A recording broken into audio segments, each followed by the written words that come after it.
राधे राधे, जय श्री कृष्णा। कैसे हैं आप सब? आशा करती हूँ आप सब स्वस्थ होंगे अपने अपने घर परिवारों में। स्वागत है आपके अपने चैनल कृष्णा सखी मल्लिका में। तो दोस्तों, कृष्णा सखी चैनल में मैं आज आपको बताने जा रही हूँ इंदिरा एकादशी के बारे में, जो कि पितृपक्ष में आती है। और पितृपक्ष में अश्विन के महीने के कृष्ण पक्ष में पड़ने वाली एकादशी को ही इंदिरा एकादशी कहा जाता है। इस बार इंदिरा एकादशी दोस्तों तिथि की शुरुआत 9 अक्टूबर 2023 को दोपहर 12:36 से शुरू हो रही है और समापन अगले दिन यानी कि 10 अक्टूबर को दोपहर 3 बजे के बाद ही होगा। ऐसे में उदया तिथि की माने तो एकादशी 10 अक्टूबर को ही रखी जा रही है, तो इसीलिए आप सभी लोग भी अगर रखना चाहते हैं एकादशी, जो इंदिरा एकादशी है, तो वो 10 अक्टूबर से भी रख सकते हैं। बता दें कि ये एकादशी पितृपक्ष में आती है, श्राद्ध पक्ष में आती है, इसलिए ये जो एकादशी है पितरों को समर्पित होती है और पितरों को भी हम भगवान हरि नारायण के नाम से ही पूजते हैं।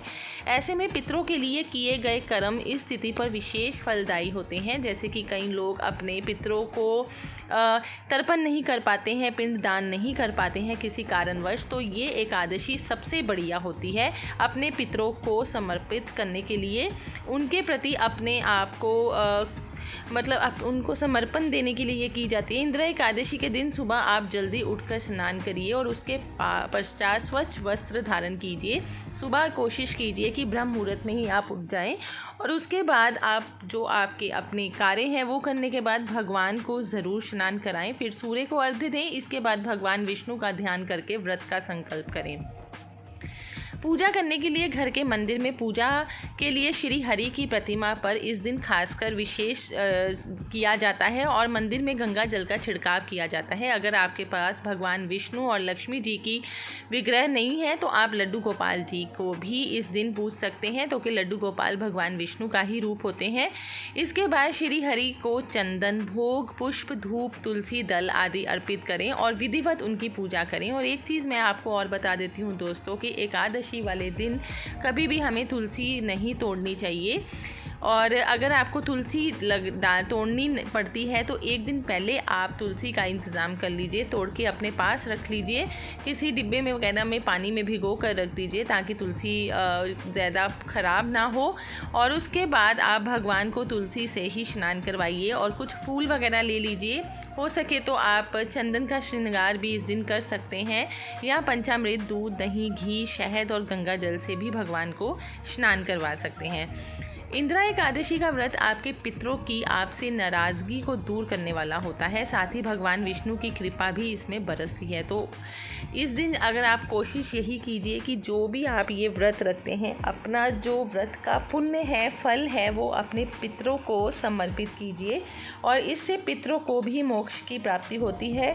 तो अगर आप इस दिन व्रत रखते हैं तो पितरों तक ये सीधा व्रत पहुंचता है, इस व्रत का फल सीधा पितरों तक पहुंचता है। तो हमें ये व्रत ज़रूर करना चाहिए, क्योंकि ये ही एक ऐसा व्रत है जो एकादशी का व्रत है जो कि पितृपक्ष में आता है और जो पितरों को ही समर्पित होता है। और इस व्रत को सीधा भगवान हमारा जो फल है वो सीधा पितरों को ही देते हैं। अगर हम ये व्रत उनको देना चाहते हैं तो हमें भगवान से प्रार्थना करनी चाहिए कि ये जो व्रत है भगवान, इसका फल आप ज़रूर हमारे सभी पितरों को दीजिएगा। और ये मैं व्रत शुरू कर रहा हूँ या कर रही हूँ तो इसको संपूर्ण कीजिएगा और पूर्ण फल हमारे पितरों को पहुँचे। और इसके बाद देखिए, मैंने भी अपने लड्डू गोपाल जी को स्नान करवा दिया है और अब उनको वस्त्र वगैरह पहना रही हूँ। इस दिन ज़रूर लड्डू गोपाल जी को या भगवान विष्णु की प्रतिमा को स्नान करवाना चाहिए। चाहे आप स्नान पंचामृत से करवाइए, चाहे जलाभिषेक कीजिए और उसके बाद इनको सुंदर सुंदर वस्त्र पहनाइए।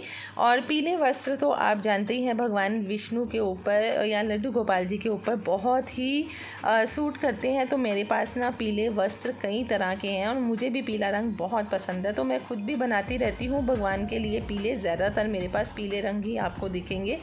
सो मैं भी अपने लड्डू गोपाल जी को तैयार कर रही हूँ इसी तरह से पीले वस्त्रों में और इनका श्रृंगार भी हमें ज़रूर करना चाहिए। भगवान को श्रृंगार बहुत पसंद है, खासकर जो हमारे नारायण जी हैं, हमारे कृष्ण जी हैं, हमारे लड्डू गोपाल जी हैं, उनका भी श्रृंगार हमें ज़रूर करते रहना चाहिए। और इस दिन दोस्तों आपके पास अगर आपके घर में गौ माता और उनके बछड़े की मूर्त है, विग्रह है, तो आप गौ माता और उनके बछड़े को भी ज़रूर स्नान करवाइए, जलाभिषेक करवाइए। तो कि इस दिन इंदिरा एकादशी के दिन गौ माता के बछड़े का भी स्नान किया जाता है, जो कि शास्त्रों में वर्णित होता है कि इंदिरा एकादशी को ज़रूर करवाना चाहिए। श्रृंगार करने के बाद भगवान को ज़रूर भोग अर्पण कीजिए। और दोस्तों इस दिन आप भोग लगाएं वो कभी भी हमें अन्न का भोग नहीं लगाना चाहिए, ना ही हमें इस दिन व्रत वाले दिन अन्न बनाना चाहिए। अन्न इस दिन एकादशी वाले दिन बिल्कुल निषेध होता है। इसकी जगह अगर आप रखना चाहते हैं तो आप फलाहार रख सकते हैं, निराहार रख सकते हैं, या जैसे कि आहार जो उनका व्रत का आहार होता है आप वो खा सकते हैं। जैसे कि कई लोग तो बिल्कुल जल के बिना भी व्रत रखते हैं या सिर्फ जलाहार करके ही अपना व्रत पूरा करते हैं। कई बार हमारी तबीयत नहीं ठीक होती है तो आप दोस्तों उस जगह पे जो व्रत का भोजन होता है, जैसे कि सिंघारे, कट्टू के आटे का भोजन होता है, आप उसका इस्तेमाल कर सकते हैं, ताकि हमारी अगर सेहत वगैरह कोई ख़राबी है तो वो ख़राब ज़्यादा ना हो।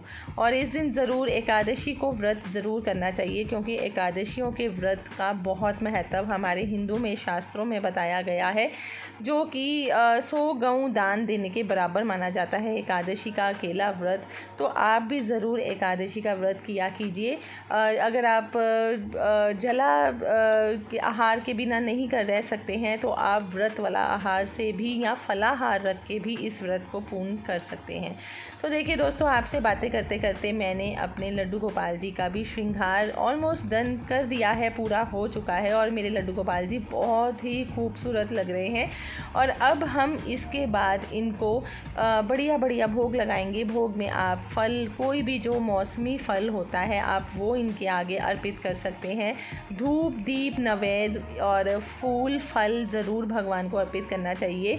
और दीपक जला के भगवान की आरती ज़रूर करनी चाहिए। भगवान हमारी आरती से हमारे घर में जो दीपक जलता है उसकी जो प्योरिटी होती है, जो पॉजिटिविटी होती है, वो दीपक से ही आती है। हमारे घर में जो पॉजिटिविटी बनती है तो आप घर में दीपक ज़रूर जलाइए, धूप ज़रूर जलाइए।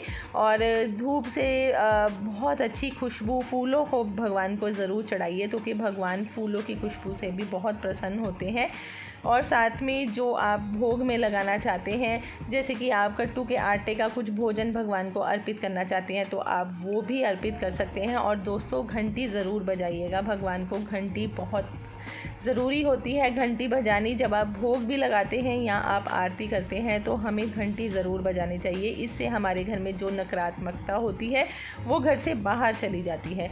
सो आई होप आपको मेरी ये वीडियो पसंद आई होगी तो सब्सक्राइब कीजिएगा जो इस चैनल पर नए आए हैं।